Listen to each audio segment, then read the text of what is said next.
হরিপুর তিস্তা ব্রিজের নিচে অনেক জমি জমা পড়েছিল, অনেক জমি জমা এখনো পড়ে আছে। যাদের এই জমিগুলো তারা কাজে লাগিয়েছেন। এখানে আপনারা পেঁয়াজ দেখতে পাচ্ছেন, দেশি পেঁয়াজ। আমরা কেন ইন্ডিয়াতে যাব পেঁয়াজ কেনার জন্য? আমাদের কোনো প্রশ্নই আসে না। আমাদের দেশে অনেক অনেক সম্পত্তি রয়েছে, অনেক জমি আছে।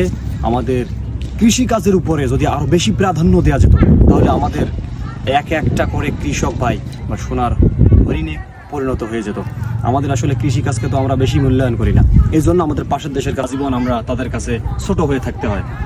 এক কৃষক, উনি এই জমিগুলো কাজে লাগিয়েছিলেন এবং পেঁয়াজ, দেশি পেঁয়াজ আবাদ করেছিলেন। আপনারা দেখুন, এই যে উনি আজকে কিন্তু এগুলো পেঁয়াজ উঠাইছেন জমি থেকে, মানে বিক্রি করার জন্য। আমি এখন ওনার সাথে একটু কথা বলবো।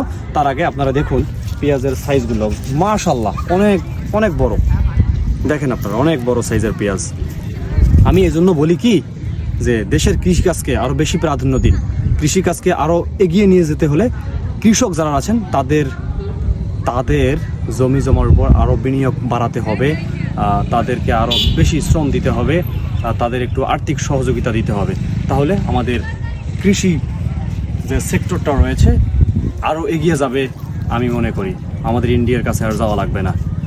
যাই হোক, আমি এখন ওনার সাথে একটু কথা বলবো, দেখি উনি এখানে কত একর জমিতে আবাদ করেছেন বা কত শতক জমিতে এখানে আবাদ করেছেন। একটু ওনার সাথে কথা বলবো। আসসালামু আলাইকুম, কেমন আছেন আপনি? আলহামদুলিল্লাহ। আপনার নাম কি? আমার নাম মোহাম্মদ শাহ আলম। মোহাম্মদ শাহ আলম। আচ্ছা, মোহাম্মদ শাহ আলম ভাই, আপনার বাড়ি কোথায়? বাড়ি আমার কাছে অনেক দূরে। এই দিকে নাকি এই দিকে? না, এইদিকে রাজাহাট। রাজারহাট। আচ্ছা, আপনি ওই দিক থেকে এসে এখানে আপনি কিভাবে জমি পেলেন? প্রজেক্ট করছি।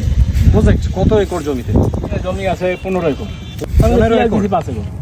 5 একরের মধ্যে পেঁয়াজ রয়েছে, আর অন্য কি কি আবাদ রয়েছে? আলু আছে, ভুট্টা আছে। আচ্ছা, আর পেঁয়াজ। আচ্ছা, বা আলু ঠিক আছে, আর বাদাম আছে। বাদাম আছে। আপনি এখানে 5 একর জমির উপরে পেঁয়াজ রোপণ করেছিলেন। এখান থেকে আপনি কতটুকু পেঁয়াজ বা কত মন পেঁয়াজ এখান থেকে পেয়েছেন আপনি? শতাংশে 2 মণ আসবে ইনশাআল্লাহ।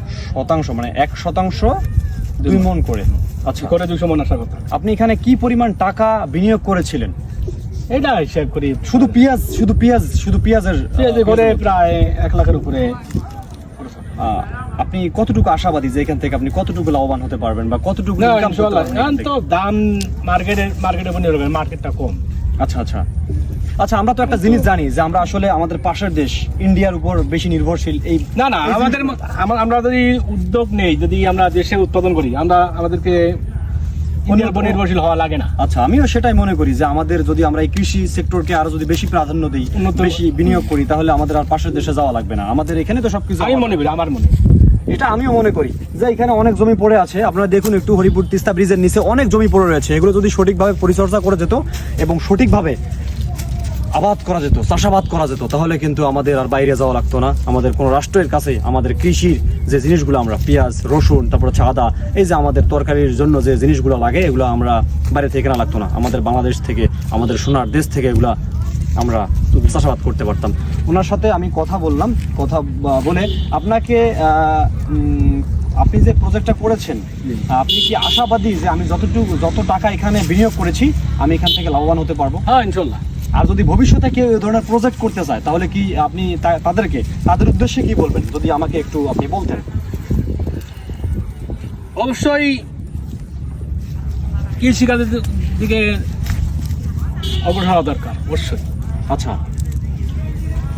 এখানে সরকার যদি মনে করেন এদিকে নজর দেয়, হ্যাঁ, ভালো প্রসেস বা প্রশিক্ষণ দেয় কৃষকদের মধ্যে, বা ইয়ে করে, তাহলে অবশ্যই লাভবান হবে। আচ্ছা আচ্ছা, আপনি আমাদের বাংলাদেশের যারা কৃষক ভাই রয়েছেন তাদের উদ্দেশ্যে যদি কিছু বলতেন, যে তারা কৃষি কাজকে, কি বলবো, কৃষি তো আমাদের মনে করেন মেইন পেশা এদেশের, আমাদের কৃষি মেইন পেশা। হ্যাঁ, প্রধান কৃষি কাজ হচ্ছে আমাদের প্রধান। কিন্তু এটা যদি সরকার যদি তাদেরকে প্রশিক্ষণ, মানে বাইরের দেশে যেমন ভাবে ইয়ে করে, আমাদের দেশে ততটা করে না। হ্যাঁ, যদি ওভাবে ইয়ে করতো, কৃষি খাতে অনেক বিশাল একটা বিশাল সম্ভাবনাময় রয়েছে এখানে।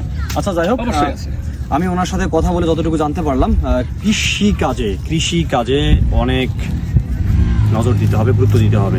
যাই হোক, আপনারা যারা এই যে পেঁয়াজ আবাদ করতে চাচ্ছেন, সঠিক পরামর্শ নিয়ে তারপরে আপনারা রোপণ করতে পারেন, ইনশাল্লাহ লাভবান হবেন। তাহলে আমরা আমাদের দেশের পণ্য আমাদের দেশেই থাকলো, আমরা আমাদের নিজের টাকা নিজেরাই নিজের দেশেই থেকে গেলো, আমাদের দেশের উপকার হলো, ব্যক্তি যিনি রয়েছেন যিনি আবাদ করেছেন তিনি উপকার হলো এট এ টাইমে। যাই হোক, ধন্যবাদ সবাইকে, ভালো থাকবেন।